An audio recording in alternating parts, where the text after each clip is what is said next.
नमस्ते, आप सभी का स्वागत है आपका अपना चैनल यूनिक ऑनलाइन एजुकेशन में। आज हम लोग शुरू करने जा रहे हैं क्लास 10th के फिजिक्स का बहुत ही इम्पोर्टेंट क्वेश्चन, जितना भी 5 नंबर में आता है। आज से इस सीरीज का शुरुआत कर रहे हैं। आज पहला पार्ट होगा, धीरे धीरे आगे भी पार्ट आते जाएंगे। पहला क्वेश्चन है, अवतल दर्पण में सिद्ध करना है कि F बराबर r/2। या तो क्वेश्चन देता है अवतल दर्पण में सिद्ध करें F बराबर r/2, या क्वेश्चन दे देता है अवतल दर्पण में कोई विधि द्वारा फोकस दूरी निकालें, या क्वेश्चन दे देता है अवतल दर्पण में फोकस दूरी और वक्रता त्रिज्या के बीच संबंध स्थापित करें। तीनों में से कोई एक प्रकार से क्वेश्चन देगा। आइए आज हम लोग इसको सिद्ध करते हैं F बराबर r/2 कैसे होता है। सबसे पहले तो है ये अवतल दर्पण, तो एक फिगर बनाना पड़ेगा अवतल दर्पण का। और अवतल दर्पण सबको पता है, जो इसका प्रवर्तक सतह होता है धंसा हुआ रहता है और बाहरी सतह पे कड़ाई होता है। तो आइए फिगर बनाते हैं।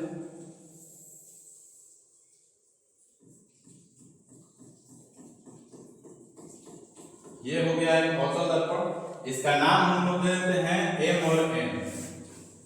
ये दर्पण का नाम हो गया M N। इस पर एक लेते हैं मुख्य अक्ष, इस पर एक मुख्य अक्ष लेते हैं।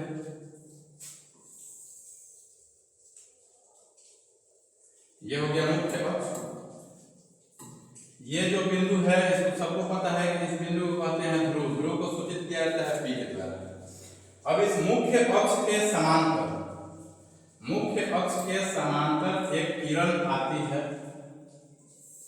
इस किरण का नाम हम लोग देते हैं AB। इस किरण का नाम देते हैं AB। और ये दर्पण है, दर्पण से टकरा करके AB जो है मुख्य अक्ष के एक बिंदु से आगे की ओर बढ़ गया। यह जहां पर भी मुख्य अक्ष पर कटता है, या इस बिंदु को कहते हैं हम लोग F। इस बिंदु को बोलते हैं F, और F का दोगुना दूरी यहाँ पर होता है C। इसको कहते हैं वक्रता त्रिज्या। फिगर हो गया। अब आते हैं थोड़ा सा आगे।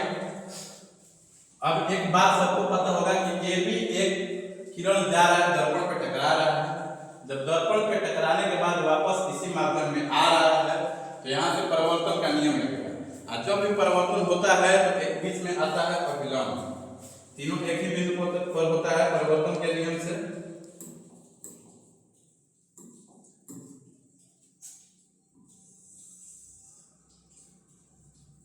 ये हो गया अभिलंब, B और C हो गया अभिलंब। और सबको पता है परिवर्तन का नियम क्या होता है, कोण I बराबर कोण R, यानी आपतन कोण बराबर परिवर्तन कोण। तो ये जो है ABC, ये वाला जो कोण है आपतन कोण, और CBF ये वाला जो कोण है परिवर्तन कोण। अब C और B क्या हो गया, अभिलंब हो गया। तो ये इसका नाम हो गया कोण I, और परिवर्तन कोण को कहते हैं कोण R। तो I और R। अब जितना भी इस फिगर में बनाए हैं, जब भी कोई भी व्यंजक सिद्ध करना होगा तो जितना फिगर बनेगा, उस फिगर में जितना कुछ भी बनाए हैं वो सबको मान करना है। तो जितना फिगर में बना है, आइए उसको हम लोग मानते हैं। लिखेंगे मान।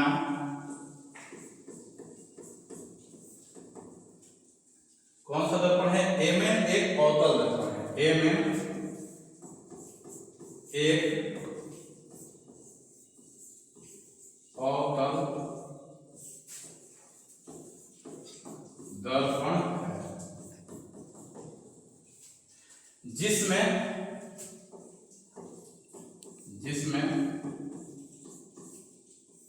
देखिए MN एक अवतल दर्पण है जिसमें P ध्रुव,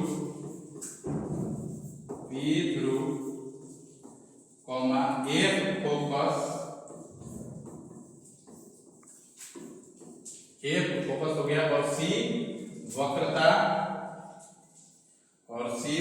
केंद्र, और C वक्रता केंद्र है। यहाँ तक हो गया है। अब आगे बढ़ते हैं। देखिए AB एक आपतित किरण है जो कि दर्पण से जाकर के टकरा है। तो ये मुख्य अक्ष के समांतर है। यहां पे लिखते हैं ए बी, मुख्य अक्ष के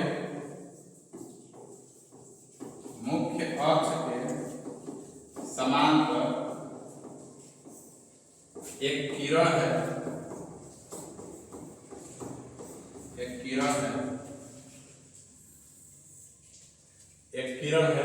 जो दर्पण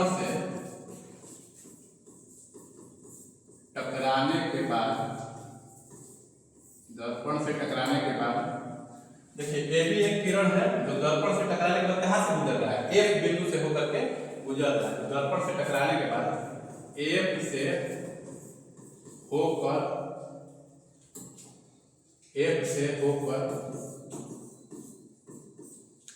गुजर रहा है।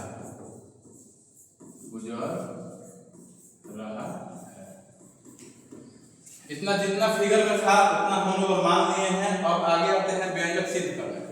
अब व्यंजक सिद्ध करने के लिए सबसे पहले देखा जाए परिवर्तन के नियम से ये जो कोण I है कोण R के बराबर होता है। तो पहला क्या हम लोग सब पॉइंट लगेगा कि परिवर्तन के नियम से परिवर्तन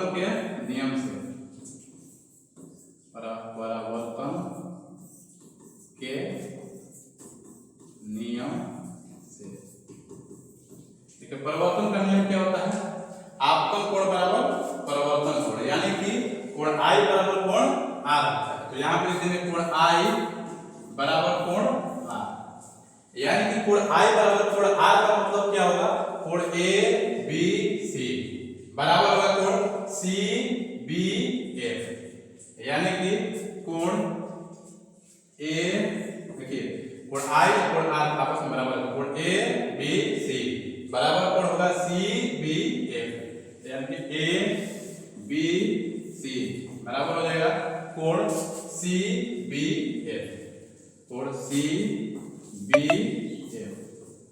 ये आपस में बराबर हो गया परिवर्तन के नियम से।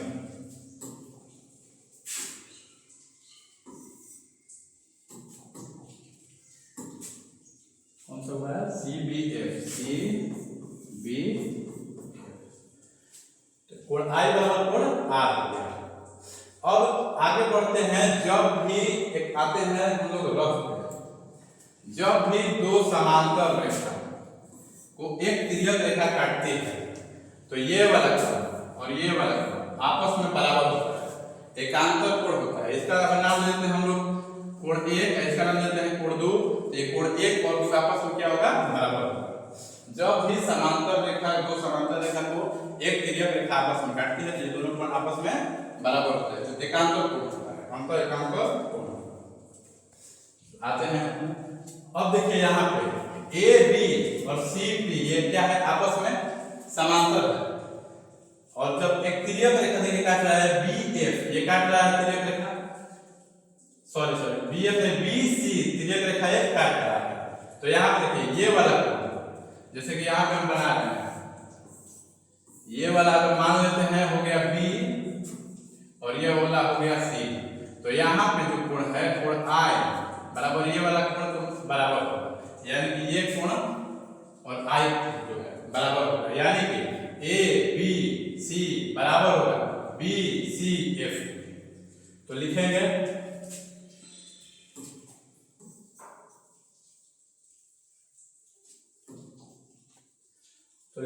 कोण A B C बराबर होगा कोण B C F, कोण B C F। ये क्यों बराबर हो रहा है, एकांतर कोण के कारण बराबर हो रहा है, एकांतर कोण।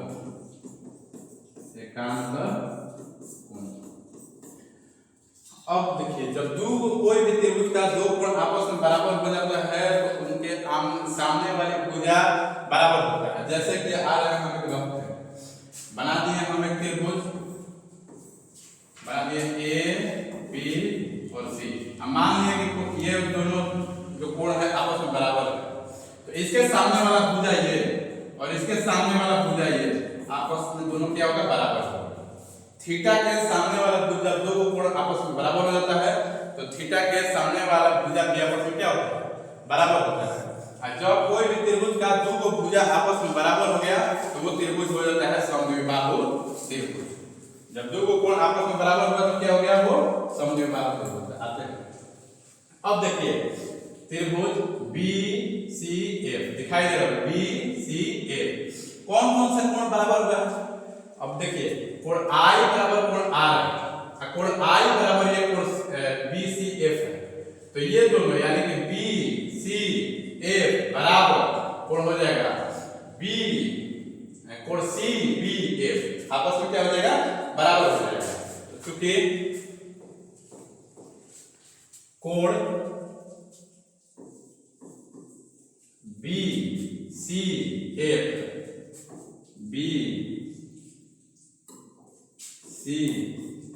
बराबर कौन सा कोण हो जाएगा, CBF कोण CBF। इसलिए त्रिभुज BCF एक समद्विबाहु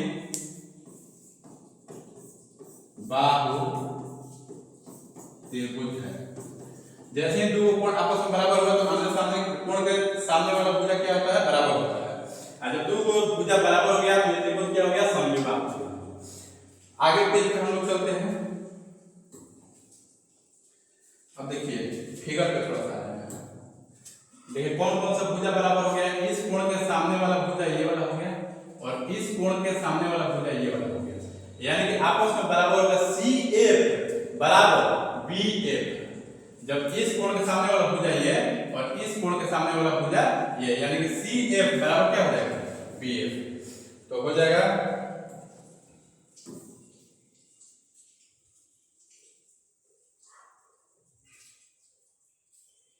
देखिए अब इस पे आते हैं CF बराबर, इसलिए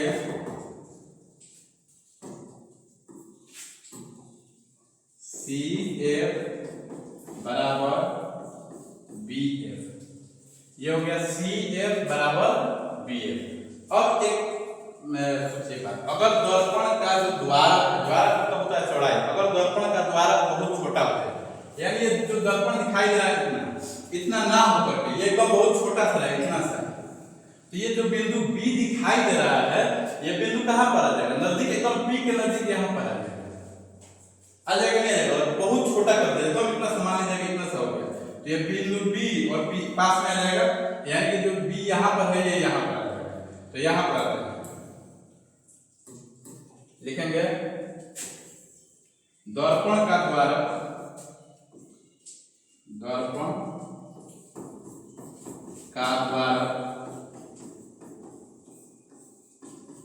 बहुत ही छोटा है, इसलिए जो बिंदु B है P के बहुत नजदीक हो जाएगा, इसलिए बिंदु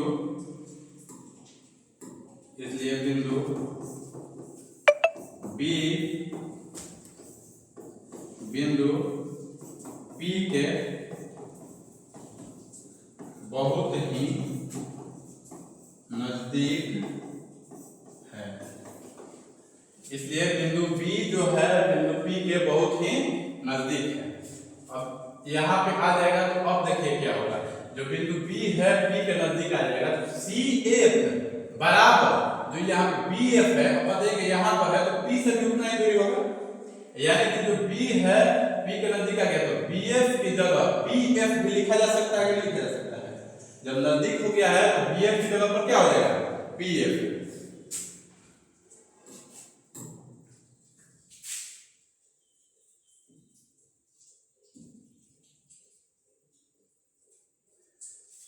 अब देखिए जो अब बिंदु BF जो है बदल जाएगा इसमें PF में, यानी कि CF बराबर हो जाएगा PF, CF बराबर क्या हो जाएगा, PF। अब यहाँ पे हो गया CF और ये क्या हो गया, PF। अब इसको मान लेते हैं हम लोग समीकरण 1, इसको मान लिया जाए समीकरण 1। अब समीकरण 1 में दोनों तरफ PF जोड़ देते हैं। समीकरण 1 में समीकरण दोनों तरफ PF जोड़ने पर। अब देखिए समीकरण 1 में दोनों तरफ जब PF जोड़ते हैं तो यहाँ पर हो जाएगा CF प्लस PF और यहाँ पर हो जाएगा PF प्लस PF। यही हो गया। अब यहां से आते हैं आगे, यहां बना देते हैं।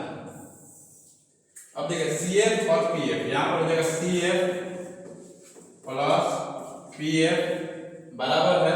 अब देखिए यहाँ पे PF और PF कितना हो जाएगा 2PF। ये हो गया। अब आगे आते हैं, यहाँ पे CF, अच्छा यहाँ पर देखिए CF प्लस PF बराबर एक PF कितना हो गया 2PF हो जाएगा। अब आते हैं चिन्ह परिपट्टी से, थोड़ा सा चिन्ह परिपट्टी के बारे में बताते हैं। अवतल दर्पण है, इसमें जब प्रकाश की दिशा से आ रहा है, प्रकाश से इधर से आ रहा है, अगर इधर कोई भी चीज जाएगा, यानी कि मान लेते हैं एक ट्रिक से दर्पण के दायां साइड कोई भी चीज होगा, प्रकाश वस्तु दर्पण के दायां साइड होगा तो प्लस में, अगर दर्पण के बायां साइड होगा तो माइनस में। बाकी ये चिन्ह परिपट्टी में पढ़ना है कि प्रकाश जिस दिशा से आ रही है अगर उस दिशा में कोई वस्तु है तो धनात्मक होता है और उसके विपरीत दिशा में ऋणात्मक होता है। लेकिन हम लोग ट्रिक से याद रखेंगे कि दर्पण के दायां दिशा में कोई चीज है धनात्मक और दर्पण के अगर बायां दिशा में है तो ऋणात्मक। तो बताइए कि ये जो F है यहाँ पर किस दिशा में है, बायां दिशा में, यानी कि यहाँ से यहाँ तक की दूरी भी ऋणात्मक होगा। और ये जो C है P से C तक, यहाँ तक की भी दूरी क्या होगा ऋणात्मक होगा। अब यहाँ पे लिखेंगे चिन्ह परिपट्टी से, चिन्ह परिपट्टी से। अब देखिए चिन्ह परिपट्टी से P से F तक की दूरी को कहते हैं छोटा है फोकस दूरी। ये किस साइड में है बायां साइड में, तो इसलिए ऋणात्मक का चिन्ह। और P से C तक की दूरी को कहते हैं R, लेकिन ये भी किस साइड में है बायां साइड में, तो यहाँ पर भी क्या हो जाएगा माइनस। अब आते हैं यहाँ पे देखिए CF देखिए CF और PF टोटल यहाँ से P से C हुआ, P से C तक की दूरी को क्या माना गया है R, और क्या चिन्ह है माइनस में, यानी कि माइनस R बराबर यहाँ पर देखिए 2PF यहाँ से PF की दूरी क्या है माइनस F, आगे 2 है तो हो जाएगा माइनस 2F।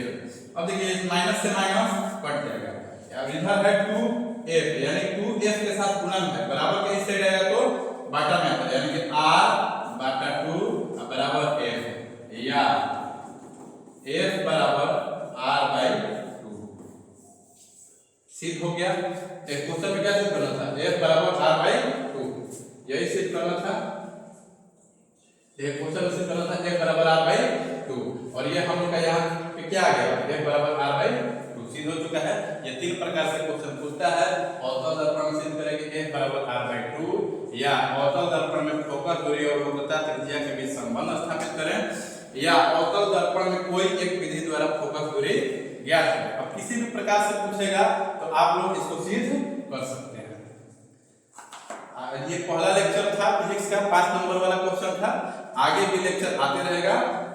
आप लोग इस चैनल को सब्सक्राइब करें, लाइक करें और सभी अपने दोस्तों के पास शेयर करें।